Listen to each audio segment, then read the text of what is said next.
রেখে গেলাম তোর মনে না থাকা সেই কথাগুলো। তুই যখন ছোট্ট ছিলি একবার তোর খুব জ্বর এসেছিল। আমি দিন রাত ঘুমোতে পারিনি, তোকে বুকে নিয়ে বসেছিলাম, কারণ তোকে বিছানায় শোয়ালেই তুই কেঁদে উঠতিস। তোর বাবা আমাকে বলেছিল তোকে শুইয়ে রাখতে, কিন্তু আমি পারিনি। সেই জন্য আমাকে অনেক কথা শুনিয়েছিল তোর বাবা। তোকে যখন রাতে বিছানায় শোয়াতাম তুই প্রস্রাব করে বারবার বিছানা ভিজিয়ে ফেলতিস।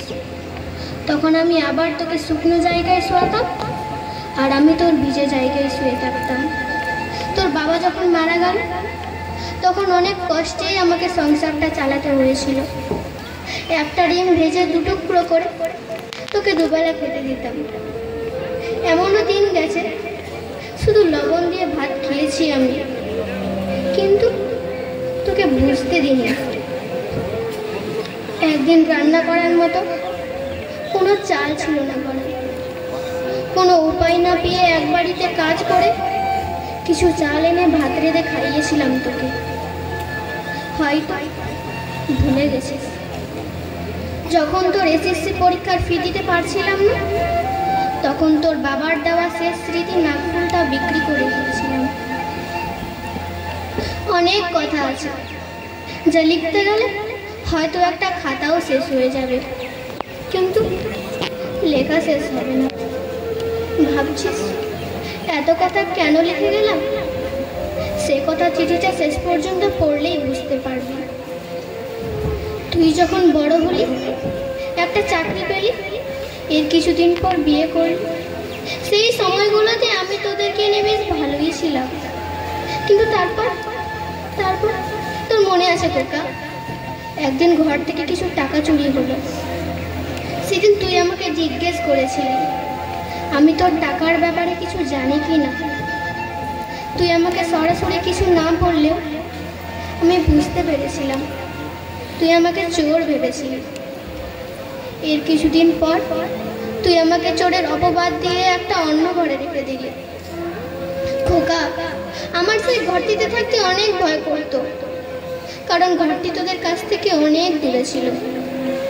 খোকা, তোকে একদিন বলেওছিলাম আমার একা থাকতে ভয় লাগে।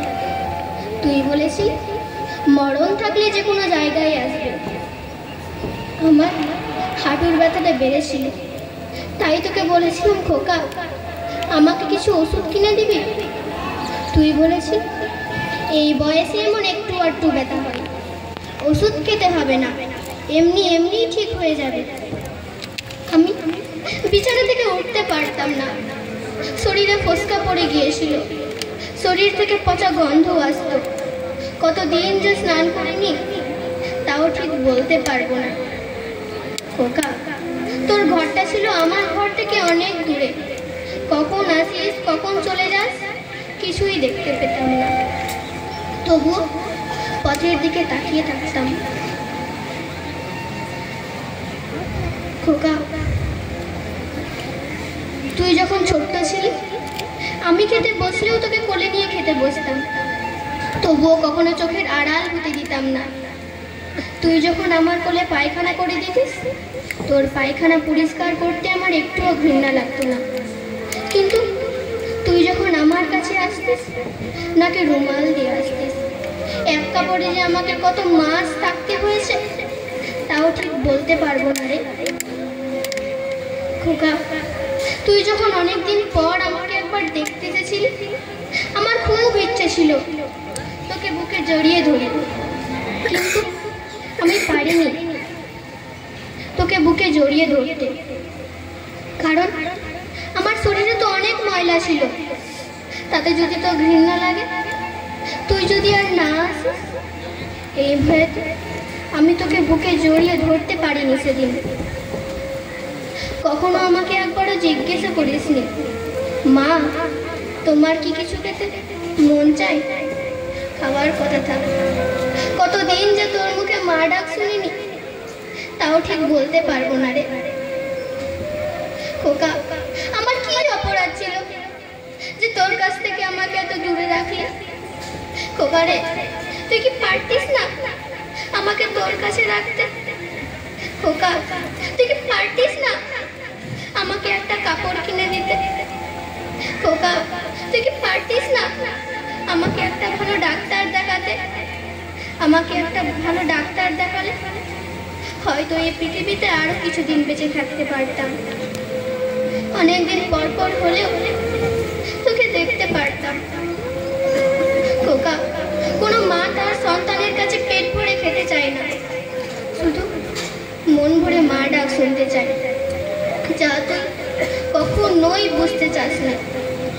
খোকা, তোকে একটি শেষ অনুরোধ করছি, আমার এই চিঠিটা তোর সন্তানদের পড়ে শোনাবি। কারণ তুই বৃদ্ধ হলে তোর সাথে তোর সন্তানেরা যাতে এরকমটা না করে। এরকমটা করলে যে আমি উপর থেকেও শান্তি পাবো না বাবা। ভালো থাকিস। ইতি, তোর মা। আসসালামু আলাইকুম ওয়া রাহমাতুল্লাহি ওয়া বারাকাতুহু।